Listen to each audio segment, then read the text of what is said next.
तो आप लोग के इस तरह के जो आप लोग का जो ऑर्गेनाइजेशन है, इस तरह से क्या नॉर्थ ईस्ट में कोई और भी ऑर्गेनाइजेशन है जो काम कर रही है? There are other animal welfare organisation जो डॉग मीट के अगेंस्ट फाइट कर रहे हैं, लेकिन पॉसम जिस मार्जिन में कर रहा है वो सबसे ऊपर है अभी, इसीलिए हमको लास्ट ईयर ही हमारा बेस्ट एनिमल वेलफेयर अवार्ड हमें मिला था। तो अब मैं मिस्टर अभिक सेन जी से बात करना चाहूँगी एक मसले पर कि आप लोग के जो पॉसम टीम में जो मेंबर्स बनते हैं और जो वॉलंटियर्स जो काम कर रहे हैं, तो उनके बनने के लिए जो प्रोसीड्यूर है उसके बारे में अगर हमारे दर्शकों को बताएं, तो हमारे यहाँ पे जो बहुत सारे यंगस्टर्स देख रहे हैं जो इसको ज्वाइन करना चाहते हैं, तो आप थोड़ा बताएंगे उनके इसके बारे में? हम लोग अपनी हमारा जो फेसबुक पेज में है तो उसमें हम कभी कभी देते हैं, हम वॉलंटियर्स हमको चाहिए, लोग उसमें से कांटेक्ट करते हैं हमको। हाँ, हम लोग इंटरव्यूज़ रखते हैं, उनका क्राइटेरियाज वॉलंटियर्स को हम समझाते हैं। जब लोग हमारे पेज में मैसेज करते हैं हमको ज्वाइन करना है, तो हम लोग उनसे फ़ोन पे टेलीफोनिक इंटरव्यू लेते हैं फर्स्ट राउंड में, देखते हैं कि वो लोग कितना सीरियस है एनिमल्स के लिए, उनका कंपैशन कितना है, ये सब हम देखते हैं। उसके बाद शॉर्टलिस्ट करके बुलाते हैं, बुलाने के बाद उनको हमारा रूल्स वगैरह सब कुछ समझाते हैं। जैसे हम लोग जो काम करते हैं, हमको डेली डे में 1 to 2 आवर्स हमको टाइम देना पड़ता है, क्योंकि आपको विश्वास नहीं होगा, डेली इतना सारे केसेस आते हैं, इतना सारा जानवर को हम डिस्ट्रेस में पाते हैं डेली। हम लोग हमारे पास मेंबर्स तो वो है 50 के ऊपर, 60 के आसपास, लेकिन वो भी कम पड़ जाते हैं, इतने सारे केसेस हो जाते हैं।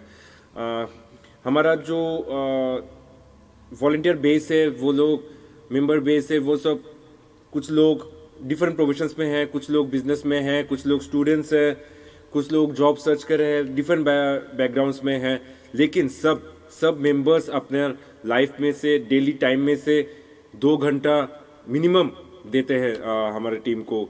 जैसे हमारे जो सीनियर मेंबर्स है, हम लोग तो रात के 2 बजे तक हमारा रेस्क्यूज रहता है। आप लोग हमारे लाइव में देख सकते हैं हमको, हम 2 बजे तक हमारे ये करते हैं। आपके पेज विजिट करके आप लोग तो मैं पर्सनली मैं बिजनेस में हूँ, मेरा बाइक का शोरूम है, तो उसके मैं शोरूम क्लोज करने के बाद हम रेस्क्यूज हमारा स्टार्ट मैं ज्वाइन करता हूँ। मैं रात 2 बजे तक लाइव में रहता हूँ।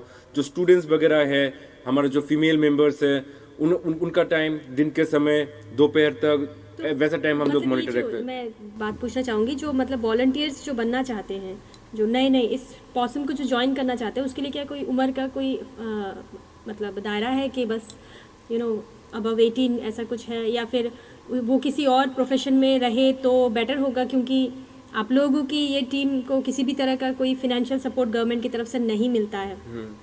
तो हम बेसिकली हम 18 प्लस ही लेते हैं। अच्छा। ताकि स्कूल के पढ़ाई है, बच्चों का बोर्ड एग्जाम्स होता है, एटलीस्ट वो अपना डिसीजन ले पाए। और वैसा हमारा कोई जॉब्स का पर्टिकुलर कोई ये नहीं है, सिर्फ लोगों का नियत में होना चाहिए कि हम हेल्प करना है, क्योंकि ये पूरा निस्वार्थ है। मतलब ऐसा कुछ नहीं कि हमको उसमें से कुछ मिलता है। ये भी समाज सेवा है, ये समाज सेवा है। वो समाज सिर्फ हम इंसानों से नहीं है, समाज इनमें रहने वाले हर पशु पक्षी, हर जीव से होता है। बिल्कुल बिल्कुल, आपने बहुत अच्छी बात कही। तो सब मिलके हम समाज है, लेकिन इस जो भी ज्वाइन करना चाहता है उनमें ऐसा ये होना चाहिए कि हाँ, मतलब हम देंगे, हमके दिन में से 2 घंटे जरूरत पड़े तो इससे ज्यादा देंगे, अपना बिजी शेड्यूल में एडजस्ट करके देंगे। हमारा जो लाइफ है, हम प्रोफेशनल लाइफ भी हम हैंडल करते हैं, हमारा रेस्क्यूज भी हैंडल करते हैं। हाँ, हमारा सोशल लाइफ कम हो गया है, हम बाहर का हमारा फ्रेंड्स वगैरह के साथ इतना टाइम नहीं दे पाएंगे। तो लोगों का सोचना है, अभी ऑफिस का टाइम खत्म हुआ है, जॉब का टाइम खत्म हुआ, अभी क्या करें, अभी रास्ते पे जाके थोड़ा चाय पिए, थोड़ा घूमने जाए, या किसी मरते हुए जानवर को बचा करें। लेकिन मैं ये कहना चाहता हूँ, जो लोग ज्वाइन करेंगे, ज्वाइन करके देख पाएंगे कि आप लोग वो भी मैनेज कर पाएंगे। आप लोग, आपका जिंदगी ऐसा रुक नहीं जाएगा कि आप लोग सिर्फ जानवरों के ऊपर ही है, आप लाइफ भी बचा पाएंगे, उसके बाद आपका पर्सनल लाइफ भी आपका होगा, पूरा आप टॉगल कर पाएंगे, ऐसा है शेड्यूल। बिल्कुल बिल्कुल, बहुत अच्छा बहुत अच्छा। अब मैं श्रीकांत से पूछना चाहूँगी, जैसे कि मैंने आप लोग के पेज में विजिट करके देखा, आप लोग एनिमल्स को रेस्क्यू करने के बाद फिर उसको एक घर देने की कोशिश करते हैं, तो एडॉप्शन का जो एक ऑप्शन रहता है जिसमें मैं देखती हूँ बहुत सारे लोगों के रिक्वेस्ट्स आते हैं कि भाई हमें दे दीजिए, हमें दे दीजिए। तो ये जो अडॉप्शन का जो प्रोसेस है उसके बारे में थोड़ा हमको बताइए। एक्चुअली डॉग रेस्क्यू करना ही ख़त्म नहीं हो जाता, हाँ। रेस्क्यू करके ही ख़त्म नहीं हो जाता, उसको एक अच्छा घर देना, बिल्कुल। ये भी हम लोगों का एक माइंड पे रहता है कि वो उसको एक अच्छा सा घर मिल जाए। तो होता क्या है, हम लोगों का जो पेज है वहाँ पे 30,000 के ऊपर फॉलोअर्स है। तो हम क्या करते हैं कि ऐसे कोई ना कोई तो होगा कि इसको एडॉप्ट करेंगे, इसको अपना फैमिली का मेम्बर बनाना चाहेंगे। तो हम क्या करते हैं, पोस्ट डालते हैं, फिर वहाँ से बहुत सारे मेंबर व्यूअर्स ऐसे होते हैं जो Viewers होते हैं। एडॉप्ट करना चाहते हैं। एक्चुअली अभी जो सीज़न चल रहा है ये बेसिकली ब्रीडिंग सीज़न चल रहा है स्ट्रीट डॉग्स का। तो होता क्या है, बहुत सारे एवरी मदर डॉग अभी 7-8 बच्चे तो बच्चों को जन्म देती जन्म है। देती है। तो ऐसे कितने सारे बच्चे हैं जो पूरा एएमसी एरिया में है। बिल्कुल। तो बहुत सारे लोग ऐसे हैं कि और आप लोग तो सिर्फ एएमसी एरिया को नहीं, तो बहुत सारे target नहीं जगह से, करते। विशालगढ़, हाँ, उदयपुर हाँ। से, कुमारघाट से अर्बन सभी इसमें आ आते हैं, जाते हैं। बिलोनिया से आते हैं। तो होता क्या है, हम लोग को कॉल करते हैं सर यहाँ पे बहुत सारे पपीज़ हैं, आप लोग अगर थोड़ा हेल्प कर देंगे तो अच्छा होगा, कि अगर उन लोगों को उस पपीज़ को थोड़ा घर मिल जाता घर तो मिल अच्छा होता। जाएगा। यहाँ पे रास्ते पे रहते हैं, तो हम क्या करते हैं, हम पेज पे अपलोड करते हैं, देन वहाँ से शॉर्टलिस्ट करते हैं। बहुत सारे ऐसे लोग जो एनिमल लवर्स हैं, डॉग लवर्स हैं, वो कमेंट करते हैं कि सर हम एडॉप्ट करना चाहते हैं। फिर तो एडॉप्शन के लिए हमारा थोड़ा प्रोसीज्यूर है, डिफरेंट प्रोसीज्यूर है। प्रोसीज्यूर इन द सेंस लाइक हम लोग देखते हैं कि हाउस चेक करते हैं, हम लोग का हाउस चेक रहता है। क्या करते हैं हाउस चेक के, वो लोग कहाँ पे रखेंगे ये कुत्ते को, और फैमिली मेम्बर्स कौन कौन है, लाइक कैसे रखेंगे, 24 आवर्स चेन में तो नहीं रखेंगे, मतलब प्रॉपर केयर करेंगे कि नहीं। मिल हाँ, पाएगी कि एग्जैक्टली। नहीं, ये भी है। एडॉप्ट कर लेना वो इजी बात है, लेकिन उसको अच्छी परवरिश देना वो भी एक बात है। तो तब क्या करते हैं, हम लोग हाउस चेक करते हैं, उन लोगों की इंटरेक्ट करते हैं, उन लोगों के साथ, फैमिली मेम्बर्स के साथ, फिर जाके हम लोग एडॉप्शन देते हैं। और यहाँ पे कुछ गाइडलाइंस भी है, हम लोग पेपर वर्क करते हैं, और उन लोगों का कोई डॉक्यूमेंटेशन भी होता है हम लोगों का। अच्छा। तो एक बात है कि आप लोग जो रेस्क्यू करते हैं इसमें जो विलायती जो ब्रीड के जो कुत्ते होते हैं तो ऑब्वियसली उसको लोग ज़्यादा लेना चाहेंगे। जो देसी ब्रीड के हैं तो शायद उसको ज़्यादा लेने के ऑप्शंस नहीं आते होंगे। तो आप लोग जो रेस्क्यू करते हैं फिर उन जानवरों को लाके कहाँ रखते हैं जब तक उनका किसी तरह से अडॉप्शन नहीं हो जाता? बेसिकली यहाँ पे होता क्या है, बहुत सारे लोग जो ऐसे होते हैं कि वो फॉरेन ब्रीड को ज़्यादा प्रेफर करते हैं। हाँ। उनको खरीद के घर पे लेके आते हैं। फिर 1-2 साल के बाद जब वो फॉरेन डॉग, उनका बहुत सारे रिक्वायरमेंट्स होते हैं जो तब जो फुलफिल नहीं होता, नहीं हो पाता। तो फिर वो लोग छोड़ देते हैं रास्ते पे। तो रास्ते पे छोड़ दे कि उन लोगों का काम ख़त्म हो जाता है। फिर वहाँ से स्पॉट से बहुत सारे लोग हम लोगों को कॉल करते हैं कि सर यहाँ पे एक कुत्ता जो फॉरेन डॉग है उसको छोड़ दिया यहाँ पे। तो हम क्या करते हैं, हम जाके रेस्क्यू करते हैं। एक्चुअली फॉरेन डॉग जो है वो उनका परवरिश ही ऐसे होता है कि वो घर पे रहे। लाइक ऐसे बहुत सारे डॉग हैं जो बाहर कुत्तों से थोड़ा प्रॉब्लम होता है उन लोगों के साथ, मिल नहीं पाते अच्छे से, स्ट्रीट में स्ट्रगल करके लाइक बहुत सारे प्रॉब्लम हो जाता है जो घर पे नहीं होता पेट एज ए पेट। तो तब क्या होता है, तब हम लोग को कॉल करते हैं। तो कॉल करने के बाद हम जाते हैं, उनको रेस्क्यू करते हैं। तो रेस्क्यू करके बहुत सारे ऐसे फोस्टर होम हैं जहाँ पे हम लोग उसको रखते हैं। अच्छा। कुछ दिन के लिए उनका जो ट्रीटमेंट वगैरह चलता है। तो ट्रीटमेंट के बाद हम लोग पेज से पोस्ट करते हैं अगर कोई इसको एडॉप्ट करना चाहे तो। बेसिकली त्रिपुरा में ऐसा कोई स्टेट का हमने गवर्नमेंट को बहुत सालों से हम लोग रिक्वेस्ट कर रहे हैं कि ऐसा एक शेल्टर हाउस त्रिपुरा में बनाया जाए जो ऐसे बीमार कुत्ते, बिल्ली या गाय, कोई भी एनिमल हो जो रास्ते में जानवर वो बीमार है, उसको वहाँ पर रख के उस शेल्टर हाउस में रख के उसका ट्रीटमेंट किया जाए, ऐसा एक फैसिलिटी प्रोवाइड करने के लिए। बट सैडली अभी तक तो ऐसा कुछ शेल्टर हाउस बनाया नहीं गया है, लेकिन we are very much hopeful in the near future ऐसा कुछ होगा शायद। तो फिलहाल हम लोग क्या करते हैं, हमारे जो मेंबर्स हैं, हमारे मेंबर्स के घर पे ही हम लोग ऐसे जो इंजर्ड एनिमल्स है उसको लेके आते हैं। कुत्ते बिल्ली को लेके आते हैं, हम लोग रखते हैं, उसका ट्रीटमेंट करते हैं। जब वो ठीक हो जाता है इसके बाद हम लोग उसका एडॉप्शन करवाते हैं। आपने एक बात पूछी कि श्रीकांत ने भी बोला कि फॉरेन ब्रीड के लिए लोगों का ज़्यादा प्रेफरेंस, लोग ज़्यादा रहता है, देसी के लिए कम रहता है। एब्सोल्युटली अभी भी सिनेरियो ऐसे ही है, लेकिन you'd be very glad to know मैं 6 साल से पॉसम में हूँ। मैंने ये ट्रांजिशन देखा है कि लोग अभी ये स्ट्रीट डॉग्स के लिए भी बहुत उत्साहित हो जाते हैं। Even they are willing to adopt this street dogs. ऐसे बहुत सारे लोग हैं जिनको अगर चांस मिला भी, ऐसे I know many people our page follower जिन्होंने हमसे कुत्ता एडॉप्शन में लिया, पपी एडॉप्शन में लिया, they got the chance to adopt और to buy a foreign breed, but rather than buying a foreign breed और अडॉप्टिंग ए फॉरेन ब्रीड, उन्होंने एक स्ट्रीट डॉग को उन्होंने एडॉप्शन में लिया। और सबसे बढ़िया बात ये होता है, श्रीकांतो ने सब कुछ बोला और एक चीज़ मैं ऐड करना चाहता हूँ। हाउस चेक करने के बाद हम लोग जब पेपर वर्क करके एडॉप्शन करवा देते हैं, उसके बाद भी हमारा काम खत्म नहीं होता।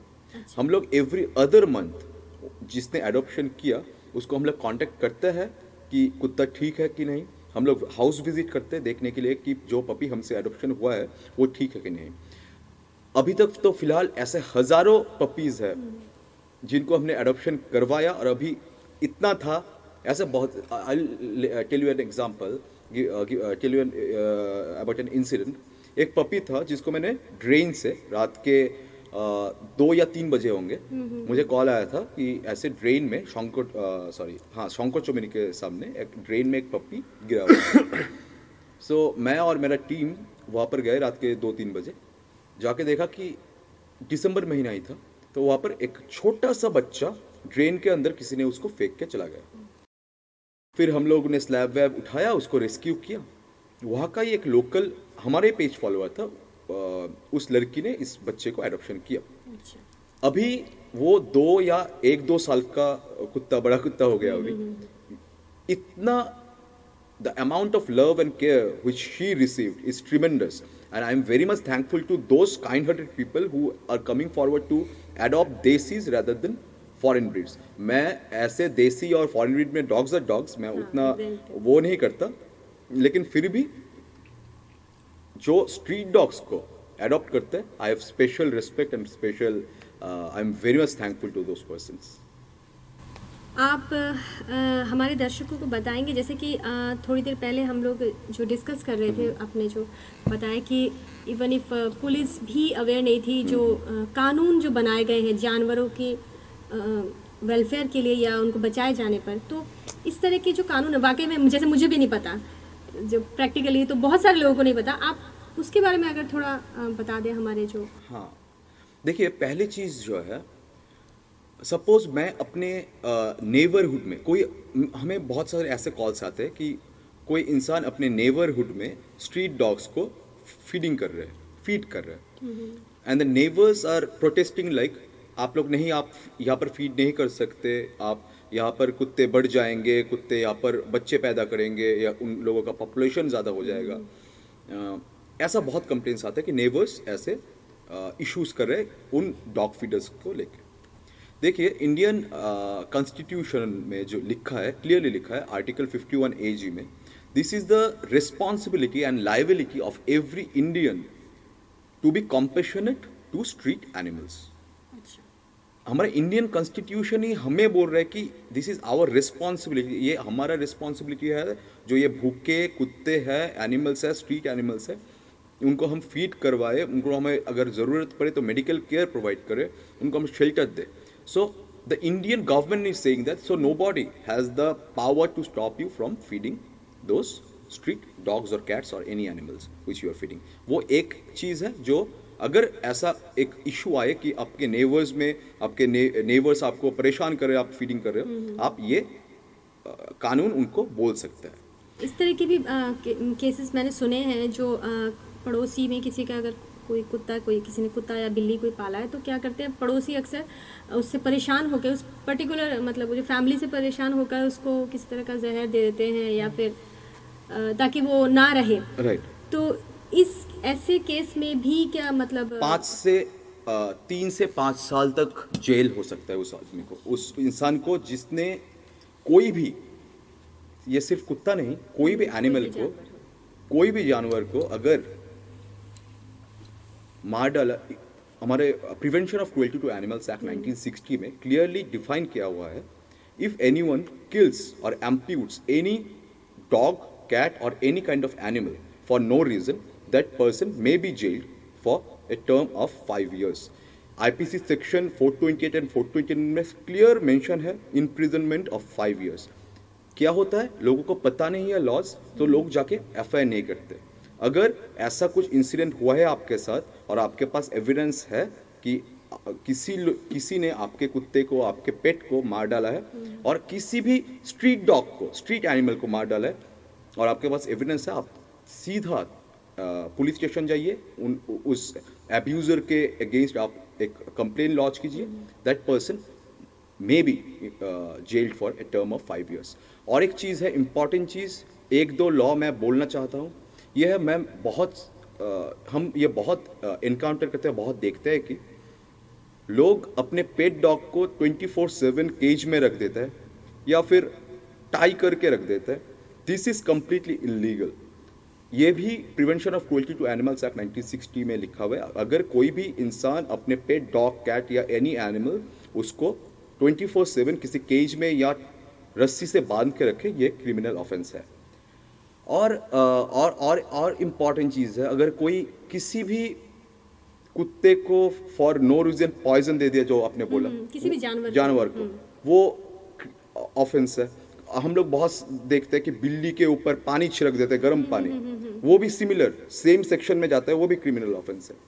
सो ये सब चीज़ें लोगों को पता नहीं है, उनको जानना चाहिए और दिस इज़ वेरी इंपॉर्टेंट. और एक इंपॉर्टेंट चीज़ जो ये ब्रीडिंग सीजन में होता है, लोग क्या करते हैं, पपीज़ को लेके, सपोज मेरे घर के सामने एक एक मम्मी, एक माँ कुत्ते ने बच्चे दिया है. मुझे कुत्ते पसंद नहीं है, मैं क्या करता हूँ, मैं सब कुत्तों को लेके दूर कहीं जंगल पे छोड़ के आता हूँ. This is completely illegal. इसके अगेंस्ट भी एक्शन लिया जा सकता है और 5 साल तक उस आदमी को जेल हो सकता है. लेकिन उस तरह से उस समाज के लोगों को अवेयर होना होगा कि हमारे आसपास किसी भी तरह के जानवर के साथ किसी भी तरह की कोई नाइंसाफी ना हो. एब्सोल्युटली. तो मैं एक और बात जानना चाहूँगी अनिरुद्ध जी आपसे, जो ये जो फीडिंग का जो मैटर है, आप लोग किस तरह से जानवरों को फीड करवाते हैं? जैसे मैंने देखा है वो यूट्यूब मतलब फेसबुक में मैंने देखा है, आप लोग के पेज में भी देखा है, रात भर जाकर आप लोग अलग अलग जगहों पर जानवरों को खिलाते हैं. तो ये जो पूरा जो हो पाता है, किस तरह से मैनेज करते हैं आप लोग? मैं फिनेंशियल भी मैटर जानना चाह रही हूँ और बाकी भी आप लोग के जो जितने मेंबर्स हैं, जो आप लोग के वॉलंटियर्स हैं, ये किस तरह से मतलब आप लोग इसको मैनेज करते हैं? देखिए, हमारे पास 60 मेंबर्स हैं, जो पहले बोला था. तो वीकडेज में या फिर वीक में 2 बार या 3 बार. ये 60 क्या ऑल ओवर त्रिपुरा में फैले हुए हैं? हाँ, 60 तो ऑफिशियली हमारा मतलब जो अगरतला का मेंबर बेस है, और भी बाहर और भी कुछ मेंबर्स हैं. तो मैं स्पेसिफिकली अगरतला के बारे में अभी बता रहा हूँ. क्या होता है, हमारा हर चीज़ का एक पैनल होता है. जैसे फीडिंग के लिए हमारा ग्रुप में एक पैनल होता है, फीडिंग के लिए एक पैनल होता है, रेस्क्यूज़ के लिए एक पैनल होता है, एडॉप्शन के लिए एक पैनल होता है, इवेंट्स के लिए एक पैनल होता है. ऐसे पैनल्स होते हैं. तो रेस्क्यू का जो पैनल है वो कैप्टन है, उसका कैप्टन होता है, 1-2 कैप्टन होते हैं. वो लोग मिलकर डिसाइड करते हैं फीडिंग कैसे होगा, कौन कौन आएगा, कैसे करेगा. फिर हमारा एक दिन जो डिसाइड होता है वीक में, जैसे कि सपोज कि बता रहा हूँ कि ट्यूसडे को. आप लोग क्या, सॉरी मैं इंटरप्ट कर रही हूँ, मतलब आप लोग क्या कोई मीटिंग करते हैं वीकली, आप लोग सबको लेकर बैठते हैं? नहीं, ऐसा नहीं है. हमारा फर्स्ट ऑफ ऑल हमारा एक ग्रुप है फेसबुक में, सोशल फेसबुक में एक ग्रुप है, मैसेंजर में ग्रुप है, वहाँ पे हम कनेक्टेड हैं. और टेलीफोनिक कन्वर्सेशंस भी होता है. तो हफ्ते में सपोज ट्यूसडे को हमने अभी डिसाइड किया, ट्यूसडे को फीडिंग होगा. तो ट्यूसडे को सारे मेंबर्स को बोल दिया जाता है कि आप इतने बजे आप आ जाओ एक स्पेसिफिक स्पॉट पे. हम वहाँ पे ज्वाइन होते हैं. फिर हम वहाँ से पूरे अगरतला में हम स्प्रेड हो जाते हैं. स्प्रेड होके हम फीडिंग करवाते हैं. जगह जगह पे फीडिंग चलता रहता है. 300 से 350 डॉगी हम फीडिंग करवा लेते हैं. मतलब ये समझ लीजिए वीकली अ डे? हाँ, नहीं, वीकली 2 दिन भी हो सकता है, 3 दिन भी हो सकता है. जी, बहुत ही अच्छा काम कर रहे हैं. तो मुझे बहुत गर्व महसूस हो रहा है. हमारे स्टूडियो INS में मैंने मतलब ऐसी एक टीम आई है जो समाज के लिए कुछ अलग हटके कर रही है. हम लोग आमतौर पर हम समाज सेवा के बारे में सुनते हैं, अमुक किसी ने लोगों के लिए किया है, लेकिन जानवरों के लिए सोच पाने के लिए भी बहुत बड़ा जिगर चाहिए, बहुत बड़ा दिल चाहिए. तो वो आप सबके अंदर है और आपके सारे टीम मेंबर, सारे वॉलंटियर्स जो इतना अच्छा काम कर रहे हैं. और सबसे बड़ी बात, कि हमारे जो बाकी जो दर्शक हैं जो इस प्रोग्राम को देख रहे हैं अभी, आई होप वो लोग भी बहुत ज़्यादा मोटिवेटेड होंगे आप लोगों से और पॉसम को ज्वाइन करने के लिए मतलब ऑब्वियसली आएंगे, आगे बढ़कर आएंगे। आप सब हमारे स्टूडियो में आए, आप लोगों से बातचीत हुई पॉसम के बारे में। पॉसम इतना अच्छा काम कर रहा है समाज में, पॉसम को ज्वाइन करने के लिए मुझे लगता है इस प्रोग्राम को देखने के बाद बहुत सारे लोग और भी आगे बढ़कर आएंगे। तो आप सबका बहुत बहुत धन्यवाद और आने वाले समय में फिर से मुलाकात होगी, जरूर मुलाकात होगी। और आप लोगों से भी रिक्वेस्ट है कि आप लोग भी जानवरों के प्रति अवेयर होइए। अगर आप लोगों ने अपने आसपास इस तरह की कोई घटना देखी है जिसमें किसी जानवर को परेशान किया जा रहा है या उनकी स्मगलिंग से रिलेटेड कोई भी घटना अगर आपके कान में आए, तो आप कभी भी किसी भी वक्त बेझिझक होकर पॉसम को फ़ोन कर सकते हैं और उनके साथ कांटेक्ट कर सकते हैं। अगले कार्यक्रम में फिर मुलाकात होगी आप सबसे, तब तक के लिए नमस्कार।